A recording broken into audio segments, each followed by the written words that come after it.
ஆயனை தேடும் ஆடுகளே, ஆயன் நம்மை தேடுகிறார். ஆயனை தேடும் ஆடுகளே, ஆயன் நம்மை தேடுகிறார்.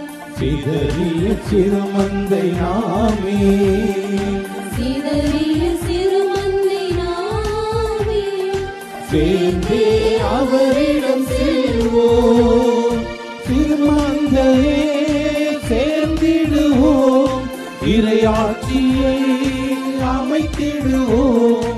சிறுமந்தையே சேர்ந்திடுவோம், இறையாட்சியை அமைத்திடுவோம்.